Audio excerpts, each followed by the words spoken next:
하나님 말씀 에스겔서 46장 1절부터 15절까지의 말씀을 우리 함께 봅니다.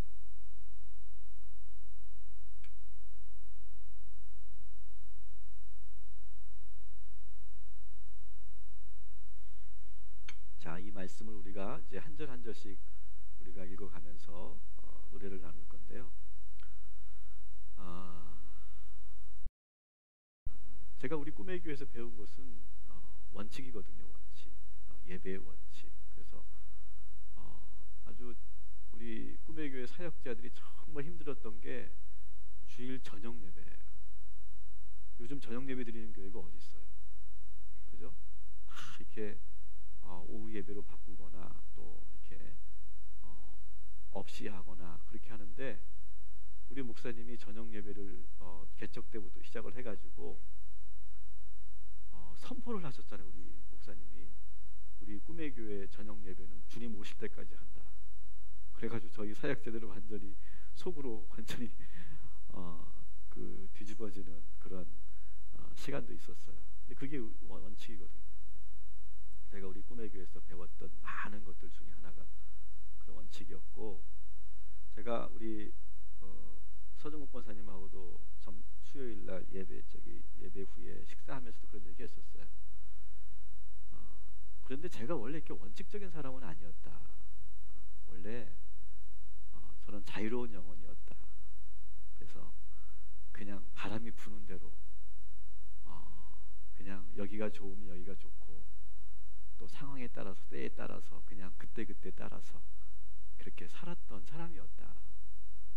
근데 그렇게 살아보니까 이렇게 살면 안 되겠구나, 이렇게 살다가는 망하겠구나, 그런 것들을 깨달았다. 그러면서 이 원칙을 지키는 기쁨이 얼마나 큰 것인지, 내가 꿈의 교회를 통해서 우리 김학준 목사님을 통해서 또 인생을 살면서 이것이 얼마나 중요한 것인지를 내가 배워서 이제 다 커서 철들어서 장성해서 이 원칙이라는 것을 나는 지금 붙잡고 가고 있노라고 제가 이렇게 권사님께 말씀을 드렸어요. 그래서 권사님도 고개를 끄덕이시는데, 갑자기 우리 박영순 권사님이 목사님 안산은 저녁 금요시면 안 한대요 라고 하는 그 말씀을 듣는 순간 제가 잠깐 마음이 흔들렸습니다. 근데 생각을 해봤어요. 뭐 제가 융통성 없는 그러한 목회를 하려고 하는 것은 아니니까 생각을 해봤어요. 그리고 선생님하고도 얘기 나눴어요. 근데 이게 명절 때마다 그러면 예배를 드려야 되느냐 말아야 되느냐, 앞으로 계속 그래야 되거든요. 여러분 추석은 어떻게 되는지 아세요? 화수목금이에요. 화수목금. 그러면 또 그때 수요 예배는 또 그러면 어떻게 해야 되느냐, 또 이게 나오겠죠. 계속 그렇게 될 거예요. 제가 그냥 여기서 딱 선포할게요. 명절이 어떻게 되든 상관없이 그 공예배가 그리고 주일 예배가 있으면 우리는 무조건 예배한다. 이것이 우리 동탄 꿈의 교회의 원칙이고 앞으로 그렇게 갈 것이다 라고 하는 것을 아예 생각해야 뭐 예배를 드릴까요 말까요, 어떻게 할까요 말까요, 그런 생각할 필요가 없다. 그렇게 우리 교회는 간다. 새벽 예배도 간다. 어쨌든 한다. 그러면서 우리가, 왜냐하면 예배가 교인 보고 예배하는 거 아니잖아요. 그죠? 하나님 보고 예배하는 건데, 우리가 교인 없다고 하나님께 예배하지 않는다, 이것은 좀 아닌 것 같다. 우리가 뭐 다른 교회에 대한 평가는 우리 하지 맙시다. 아까도 우리 동료 목사님한테 혼났어요. 왜 너는 명절날 예배 드린다고 그러냐고 혼났는데, 다른 교회 평가는 하지 맙시다. 그냥 우리들끼리만 그렇게 정합시다. 다른 교회에 대해서 뭐라고 할 필요 없고, 우리들은 이렇게 예배하고 이렇게 신앙생활을 한다. 그 안에서 누리는 기쁨을 우리가 누리는 저와 여러분이 되기를 주님의 이름으로 간절히 축원합니다. 저는 여기 수민이도 와 있고 우리 우진이도 와 있고 수호도 와 있고, 우리 애들은 안 왔지만 우리 상윤이도 와 있고, 근데 우리 아이들에게 정말 이건 정말 좋은 교육이라고 생각해요. 엄마 아빠가 명절에도 어떤 순간에도 예배하고 예배 자리에 있었다. 저는 그것이 왜 중요하다고 생각하냐면 제가 어릴 때 우리 부모님들이 그렇게 살았거든요. 그렇게 신앙생활 했거든요. 물론 저도 예배를 안 갔습니다. 우리 아이들처럼 그 예배는 안 갔어요. 하지만 그랬어요. 우리 부모님들은 그랬어요. 근데 저는 그 기억이 있고 그것이 각인되어 있는 거예요. 그리고 제가 나이가 먹고 철 들면서 보니까 그 예배를 향한 성실함, 우리 부모님들 정말 성실하게 사셨는데 그 성실함이 저한테 있더라고요. 그래서 정말 거룩한 습관을 우리가 부모로서 보여주고 또 그것을 행하는 우리 모두가 되기를 주님의 이름으로 간절히 축원합니다. 그래서 오늘 우리가 이 에스겔서 말씀을 볼 건데요. 이 에스겔서 말씀은 에스겔이 지금 바벨론에서 환상을 보는 장면이죠. 환상을 보는데 성전이 회복되는 환상을 지금 보고 있어요. 성전이 회복되는 환상. 그래서 그 성전에서 아주 중요한 제사장들이 배출이 되고 또 그 성전을 어디에 지어야 할지가 쭉 나오고 있어요. 에스겔서를 보면. 그리고 오늘은 이 46장은 그 성전의 환상 가운데 어떻게 예배해야 되는지가 환상으로 보여지는 거예요. 이게 실제가 아니에요. 실제가 환상이에요. 환상으로 하나님께 어떻게 예배해야 되는지가 46장에 쫙 보여요. 그 다음에 47장이 뭔지 아세요? 한번 펴볼까요? 47장, 에스겔서 47장을 보면 우리가 너무 잘 알고 있는 말씀, 성전에서, 그죠? 성전에서 흘러나오는 물이 나와요. 그죠? 성소에서 흐르는 물. 그죠? 성소에서 흐르는 물이 쫙 충만해지는 그 과정. 그래서 거기 보면 처음에는 그 성전에서 흘러나오는 물이 어디까지 찹니까? 발목까지 찼다가 또 그다음 어디까지 차요? 무릎까지 찼다가 또 허리까지 찼다가 또 발이 땅에 닿지 않을 만큼 그 수위가 높아졌다가 이제는 헤엄을 쳐야만 될 만큼 그 물이 충만해지고 그 성전의 물이 강이 되고 그리고 바다로 흘러가고 그러면서 성전 중심의 그 물을 통해서 주변의 모든 생물들이 번성하고 생명력을 갖게 되는 그런 환상을 보는 것이 47장이에요. 그래서 이 47장은 우리가 많이 아마 여러분 설교를 통해 들었을 거예요. 근데 더 중요한 것은 이 46장이라고 저는 보는 거죠. 이렇게 성령 충만한 그 은혜의 강물이 충만한 그런 교회가 되기 위해서는 어떻게 해야 되느냐? 46장은 예배에 대해서 소개하고 있는 거예요. 여러분, 예배가 회복되고 예배가 46장에 나오는 그대로의 예배일 때 은혜의 강물이 흘러넘치는 그런 교회가 될 줄 믿습니다. 그래서 이 46장에서 우리가 어떤 예배를 드려야 되는가를 우리가 함께 보려고 해요. 자, 1절 말씀 우리 한번 같이 읽겠습니다. 시작.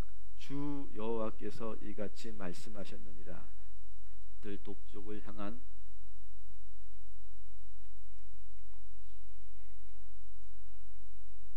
아멘. 자, 보세요. 1절 벌스를 보면 예배 드릴 때 하나님께서 아예 장소를 정하셨어요.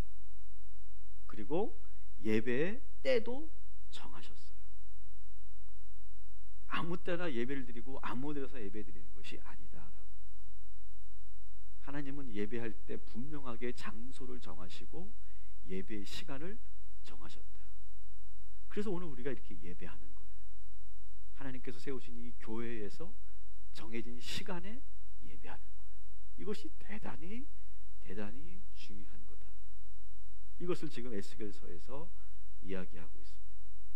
그러면서 이렇게 하나님께 정해진 장소와 시간에 예배를 드리면서 그 다음에 어떻게 해야 되느냐? 2절부터 3절까지 읽겠습니다. 시작. 군주는 바깥문 현관을 통하여 들어가서 문벽 곁에 서고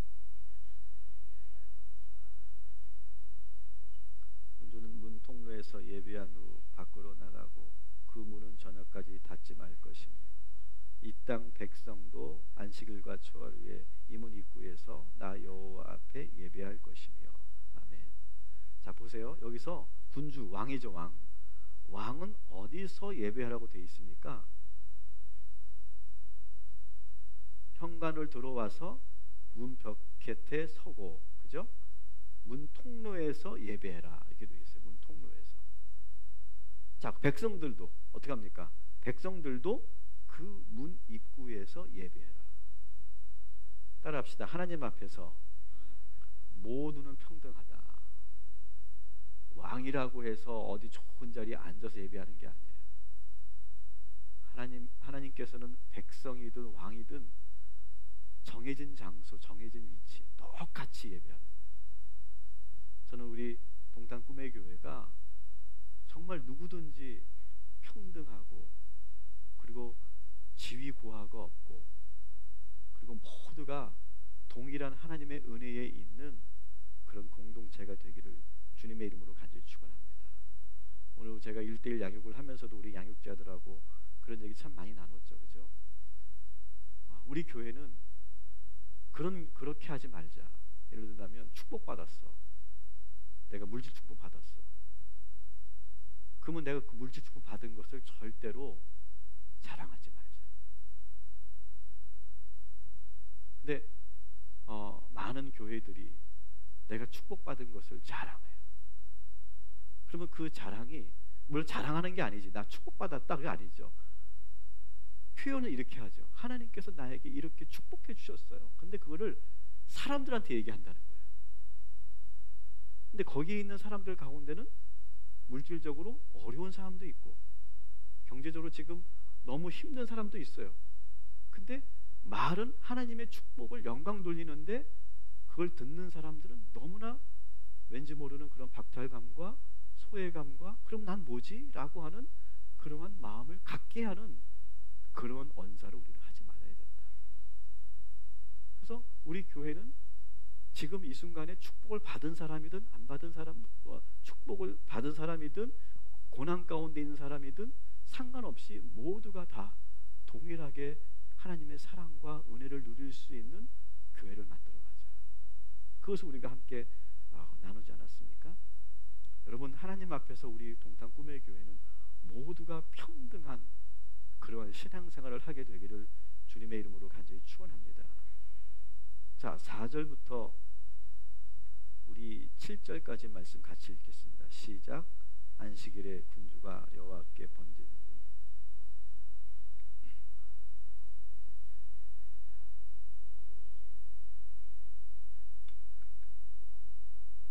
그 힘대로 할 것이며, 밀가루 한 에바는 소아리에 흠없는 송아지 한 마리와 어린 양 6마리와 순용 한 마리를 드리되 모두 흠없는 것으로 할 것이며, 또 소재를 준비하되 수송아지에는 밀가루 한 에바요 순양에도 밀가루 한 에바며 모든 어린 양에는 그 힘대로 할 것이요 밀가루 한 에바에는 기름 한 인식이니요. 아멘. 자, 계속해서 뭐라고 합니까? 흠없는 어린 양을 드려라. 흠없는 제사를 드려라. 가장 귀한 것을 드리고 죄가 없는, 흠이 없는 것을 드려라. 이렇게 예배할 때, 제사할 때 그렇게 하라고 지금 말합니다. 우리가 오늘 이 시간 예배할 때 흠없이 예배드린다라고 하는 것은 뭘까요? 내 마음이 지금 하나로 다 모아져 있는 상태, 그리고 내가 하나님 앞에 나의 죄를 회개한 상태에서 우리가 예배해야 된다라고 하는 거죠. 여러분, 오늘 예배하면서 지금 다른 생각하지 마시고 오직 하나님만을 바라보고 말씀에만 집중하고, 그리고 우리의 죄를 하나님 앞에 온전히 회개하면서 흠없는 예배를 드리시기를 주님의 이름으로 간절히 축원합니다. 그러면서 어떻게 합니까? 두 번째는 각자 처한 분량대로 하나님께 예배해라. 그죠? 부유한 사람은 큰 재물을 드릴 것이고, 그리고 부유하지 못한 사람은 가벼운 재물을 드리되, 부자는 부자대로, 가난한 사람은 가난한 대로 어쨌든 힘을 다하여 예배하면 된다라고 하는 거죠. 그래서 흠없는 예배, 그리고 각자의 분량대로 드리는 예배, 그것을 우리만 드리면 된다. 저는 그렇게 생각해요. 여러분들이, 저는 오늘 그런 마음이었어요. 여러분들이 한 분도 안 오셔도 저는 상관없어요. 한 분도 안 오셔도 저는 예배할 거다. 왜? 여러분들이 못 오시게 되는 그런 사정이 분명히 있을 거예요. 명절이기 때문에 다 이해가 됩니다. 저는 여러분들이 분량대로, 여러분의 그 마음의 분량대로 예배드리면 된다고 생각해요. 그래서 앞으로 저는 여러분들에게 이런 거는 안 하려고 해요. 제가 장로가 돼가지고 예배를 안 드려, 권사가 돼가지고 그런 식으로 예배하면 어떻게 돼? 이런 거 하지 않겠다.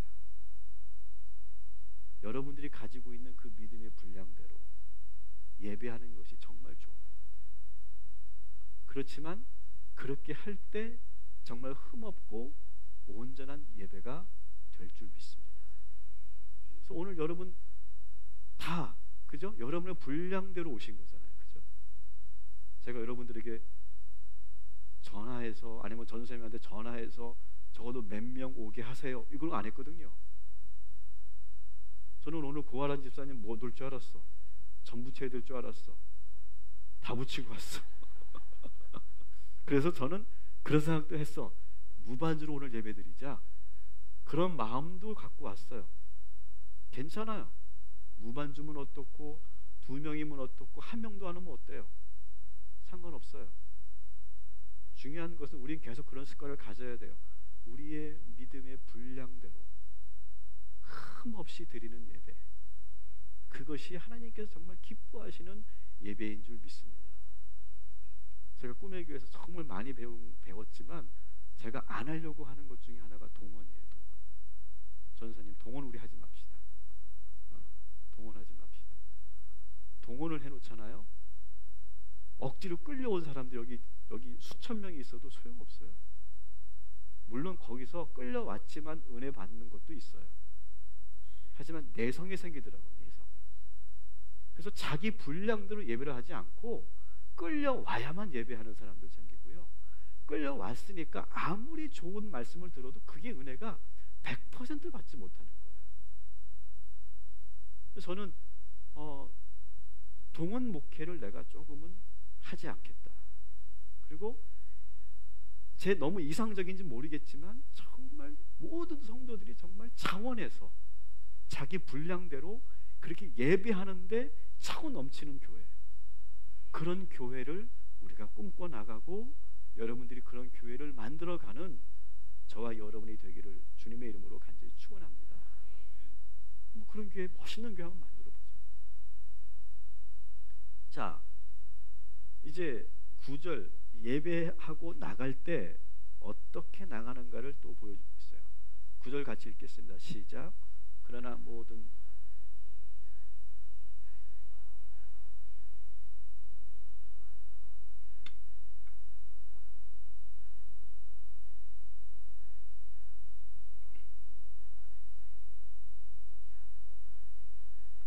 아멘. 자, 9절에서 보니까 문이 2개가 있어요. 문이 2개 둘 수 있어서 북문으로 들어온 사람은 남문으로 나가고 남문으로 들어온 사람은 북문으로 나가라, 이렇게 돼 있어요. 그러니까 이 성전을 본다면 문이 여기도 있고 여기도 있는 거죠. 그죠?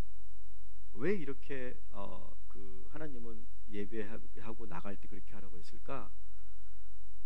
꼭 우리가 이렇게 해야 된다는 건 아니지만 거기에 의미만 우리가 찾으면 되겠죠. 자, 문으로 들어왔어요. 그리고 나갈 때 어떻게 합니까? 우리가 등을 지고 나가게 되죠. 그죠? 등을 지고, 하나님을 등을 지고 나가는 그런 예배자가 되면 안 된다라고 하는 걸 말하는 거예요. 하나님을 향해 왔어요. 그리고 나갈 때도 하나님을 향하며 나가자. 그런 의미가 여기에 있는 거죠. 그러면서 예배는 나가면서도 계속 지속되는 거고, 계속해서 하나님을 바라보며 살아가자라고 하는 그런 상징적인 그런 의미가 여기에 있다고 하는 것이죠. 오직 하나님만 바라보고 하나님을 향해서 예배를 하고 밖으로 나가도 하나님을 향해 나아가는 그런 예배자가 되자. 이것이 오늘 우리에게 들려주시는 그런 말씀이죠. 여러분, 어디에서나 여러분은 하나님을 향하시고 하나님을 바라보는, 그리고 교회를 바라보는 우리 모두가 되기를 주님의 이름으로 간절히 축원합니다.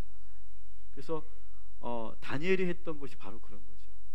예루살렘 성전을 향해 방향을 돌리고 그 방향에서 늘 정해진 시간에 예배하고 기도했던 다니엘.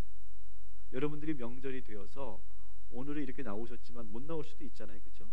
그렇지만 늘 성전을 향하고 하나님을 향하고 예배하는 그러한 그 예배의 삶을 절대로 놓치지 말자. 이것이 오늘 이 구절에 있는 말씀의 의미라고 하는 것이죠. 자, 12절 같이 읽습니다. 시작. 만일 군주가 자원하여 번제를 준비하거나 혹은 자원하여 감사제를 준비하여 나 여호와께 드릴 때는 그를 위하여 동쪽 문을 향해 열고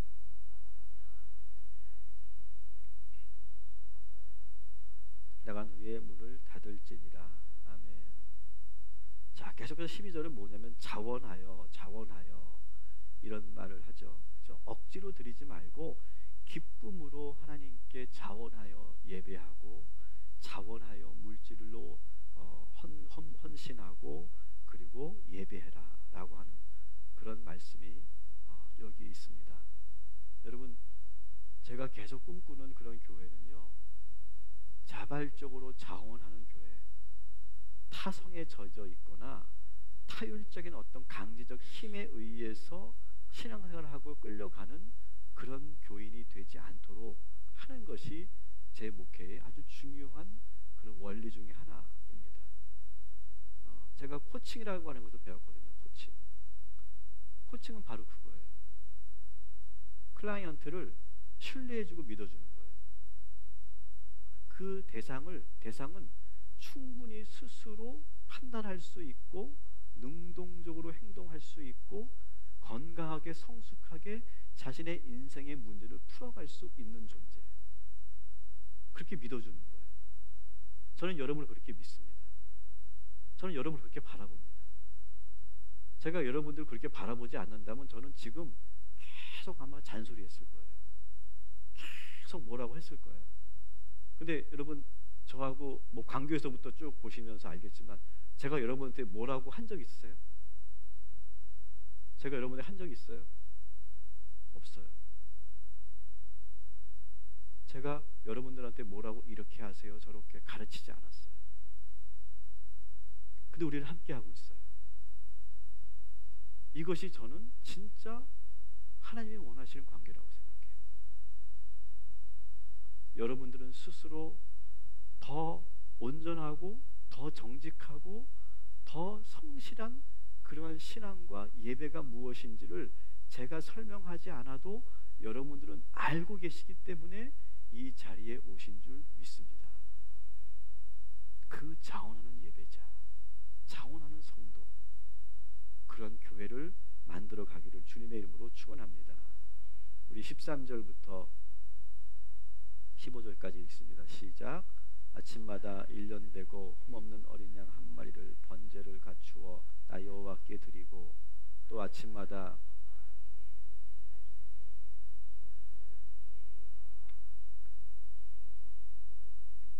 이는 영원한 규례로 삼아 항상 나 여호와께 드릴 소제라. 이같이 아침마다 어린 양과 밀가루와 기름을 준비하여 항상 드리는 번제물로 삼을지니라. 아멘. 자, 13절부터 15절까지는 아침마다 라고 하는 말이 반복되고 있어요. 제가 이제 새벽 예배 때마다 이제 새롭게 갖게 된 습관이 이제 여러분들에게 설교 파일을 보내는 습관을 제가 갖습니다. 꼭 제가 6시 30분에 보내죠. 그죠? 어쩌면 그 여러분의 알람이 될 것 같아요. 그죠? 30분. 짜증나는 분들 계실 거라고 생각합니다. 그렇지만 아침마다 늘 말씀을 듣고 그 설교 파일을 못 들어도 좋아요. 하지만 그때 제가 짧게 드린 그 문구라도 여러분이 읽으면서 아침을 시작하는. 그래서 아침마다 내가 늘 말씀에 노출되고 말씀을 듣고 아침마다 그러면서 내가 잠깐이라도 기도하고 매일매일 아침마다 그렇게 할 때 여러분 아주 그 작은 그러한 그 습관들이 모아져서 여러분 우리의 삶에 정말 근본적인 변화를 일으키게 되는 그런 역사가 나타나게 될 줄 믿습니다. 그래서 저는 계속 말씀드린 것처럼 규칙성과 반복성과 단순성, 이것을 계속 우리가 연습하고 훈련해 나가면 반드시 우리는 아주 단단하고 성숙한 그런 그리스도인들이 되어 있게 될 줄 믿습니다. 자, 그래서 오늘 말씀은 아까도 말씀드렸지만 성령 충만한 교회, 성소에서 물이 차고 넘치는 충만한 교회가 되기 위한 그러한 예배를 준비하는 과정을 여기에서 소개하고 있다라고 하는 거예요. 오늘 저는 우리가 이 말씀을 함께 나누고 나서 다시 한번 우리에게 주신 이 예배의 거룩한 원칙들을 다시 온전하게 지켜나갈 것을 결단하고, 그리고 우리가 기도하고 돌아가는 이 밤이 되기를 주님의 이름으로 축원합니다. 이게 이제 왜 중요하냐면, 우리가 여러분 올해 시작하면서 송구영신 예배 때 여러분의 꿈을 썼잖아요, 그죠? 우리 쓰자고 해서 여러분의 꿈이 반드시 이루어질 걸 믿고 쓰라고 했어요. 그리고 이제 1월 둘째 주에는 신앙생활 작정서를 썼어요. 그죠? 썼죠. 그래서 그대로 하시는 분들 계시고 그대로 못 하시는 분들 계세요. 제가 그걸 봤을까요, 안 봤을까요? 그 두 개를 제가 봤을까요, 안 봤을까요? 안 봤어요. 안 봤어요. 왜 안 본지 아세요? 그걸 보면 여러분들을 판단할까봐 안 본 거예요. 저희 깊은 뜻을 여러분 알아주세요. 여러분을 판단하게 될 것 같아요. 그걸 썼는데 저 인간이란 말 쓰지 말라 그랬지. 우리 의인숙 권사님 인간이란 말 쓰지 말라 그랬어. 저 사람 이렇게 써놓고 안 해? 나도 모르게 판단할 것 같아서 보지 않았어요. 여러분만 알고 계시는 그 작정, 그 결단을 다시 한번 추진하고 밀고 나가서 그것을 반드시 여러분 스스로 이루어내는 우리 건강하고 성숙한 우리 동탄 꿈의 교회 성도인들 되시기를 주님의 이름으로 간절히 축원합니다.